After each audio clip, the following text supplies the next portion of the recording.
অনেক আঞ্চলিক শক্তি আছে যারা বাংলাদেশের সমৃদ্ধি পছন্দ করে না, আবার বাংলাদেশের আভ্যন্তরীণ রাজনীতিতে যারা কর্তৃত্ববাদী আছে, তারা গণতন্ত্র, তারা ধরেন ক্ষমতা বিকেন্দ্রীকরণ, তারা ধরেন যোগ্য নেতৃত্ব, কার্যকর পার্লামেন্ট, জনগণের রাজনীতি, জনবান্ধব রাজনীতি, জনসমৃদ্ধির রাজনীতি, সব শক্তি পছন্দ করে তা তো না। একটা কর্তৃত্ববাদী গোষ্ঠী তো বাংলাদেশে ছিল, সেটি না হলে স্বাধীনতার পর কেন বাকশাল প্রতিষ্ঠিত হলো, কেন প্রয়োজন ছিল? তখন তো আওয়ামী লীগের কোনো শক্ত প্রতিদ্বন্দ্বীও ছিল না, ছিল কি? ছিল না, একক নেতৃত্ব ছিল আওয়ামী লীগের এবং শেখ মুজিবুর রহমানের, তাই না? তো তারা কেন গণতন্ত্র হত্যা করলো? কারণ একটা শক্তি বাংলাদেশে ছিল যারা গণমানুষের রাজনীতি প্রতিষ্ঠিত হোক সেটা চাইতেন না, গণমানুষের কল্যাণ প্রতিষ্ঠিত হোক সেটা চাইতেন না। একক নেতৃত্ব, একক কর্তৃত্ব, কোনো পরিবারেরই বাংলাদেশ, এই যে দাম্ভিকতা, এই যে দৈর স্বৈরতান্ত্রিক চিন্তা, তাদের ওই যে অভিলাষ, সেটা তো কুঠারাঘাত হয় জিয়া রহমানের এই জনবান্ধব শাসনের কারণে।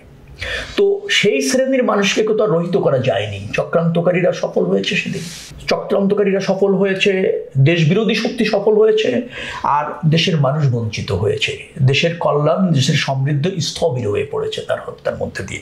কিন্তু একটা কথা মনে রাখবেন যে শহীদ রাষ্ট্রপতি জিয়াউর রহমানকে ফিজিক্যালি ডিপারচার করা গিয়েছে, কিন্তু তার আদর্শ এবং তার যারা অনুসারী, তাদের স্যাক্রিফাইস ক্রমাগতভাবে বিএনপি নেতাকর্মীরা সবসময় করেছে। এবং বাংলাদেশের সর্ববৃহৎ রাজনৈতিক দল, সবচেয়ে জনপ্রিয় রাজনৈতিক দল, বারবার নির্বাচিত, জনগণের ভোটে নির্বাচিত রাজনৈতিক দল হিসেবে বিএনপি কিন্তু প্রতিষ্ঠিত হয়েছে।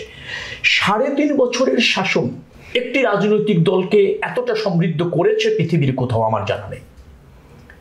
সামরিক বাহিনীর থেকে এসে অনেকেই রাজনৈতিক দল করেছেন, মার্শাল টিটো থেকে শুরু করে আপনি যদি বলেন, আমি 5-7 জনের নাম বলতে পারবো, তারা জনপ্রিয়তা পেয়েছিলেন, গ্রহণযোগ্যতা পেয়েছিলেন, অনেকে পাননি। এর মধ্যে সবচেয়ে বেশি গ্রহণযোগ্যতা পেয়েছিলেন জিয়াউর রহমানের প্রতিষ্ঠিত বাংলাদেশের জাতীয়তাবাদী দলের রাজনীতি, মাত্র 3.5 বছরে। তার আমি বোঝাতে চাচ্ছি যে একজন ব্যক্তি অবধারিত প্রয়োজনে ক্ষমতায় তাকে আসতে হয়েছে। আপনি যদি পিছনে যান একটু বলি, জিয়াউর রহমানের সৈনিক জীবনে যদি যান, প্রচণ্ড সফল একজন সৈনিক। ভারত পাকিস্তান যুদ্ধ হয়েছে সেই 65-এ, ভারত পাকিস্তান সীমান্তে জিয়াউর রহমান যে ব্যাটালিয়নটার নেতৃত্ব দিচ্ছিলেন, আলফা বাহিনী, সেই আলফা বাহিনীর তিনি কমান্ডিং অফিসার ছিলেন। পাকিস্তান সীমান্তে যতটা জায়গায় ভারতের জায়গা দখল করতে সক্ষম হয়েছিল, অর্থাৎ ভারতের ভূমি দখল করে ভারতের আভ্যন্তরীণে ঢুকে যেতে সক্ষম হয়েছিল স্থলযুদ্ধে, সেখানে জিয়াউর রহমানের নেতৃত্বে আলফা বাহিনী কেনগ্রামে সবচেয়ে বড় সফলতা অর্জন করেছিল। এবং তিনি প্রায় 3.5-4 কিলোমিটারের মতো ভারতের সীমান্তের মধ্যে ঢুকে গিয়ে ভারতের ভূমি দখল করে ফেলেন। এবং সেই জায়গায় সফলতা ছিল সবচেয়ে বড়।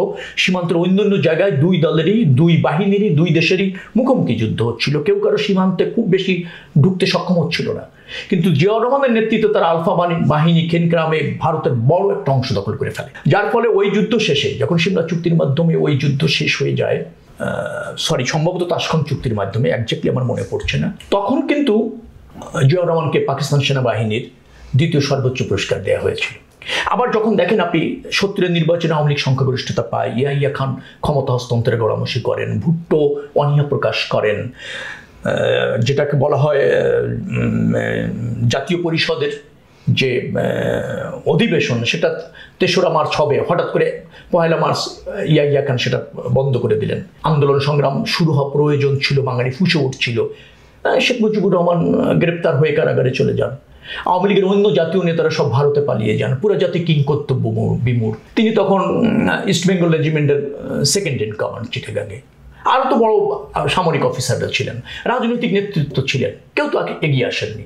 জাতি যখন সংকটে, জাতি যখন কিংকর্তব্য বিমূঢ়, জিয়াউর রহমান মনে করলেন যে না, এখনই উপযুক্ত হচ্ছে সময় পাকিস্তানের এই যে দখলদারিত্বের রাজনীতি, যে বৈষম্যের রাজনীতি, যে দমনপীড়নের রাজনীতি, যে বঞ্চনার রাজনীতি, তার থেকে বেরিয়ে আসার উপযুক্ত সময়।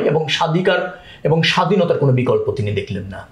আপনার আওয়ামী লীগ যেটা আন্দোলন করছিল সেটা হচ্ছে স্বায়ত্তশাসনের রাজনীতি, স্বাধিকারের রাজনীতি, এইটুকু ছিল তাদের দাবি।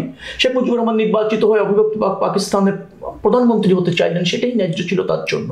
কিন্তু তিনি স্বাধীন বাংলাদেশের কথা একদিনের জন্য বলেননি।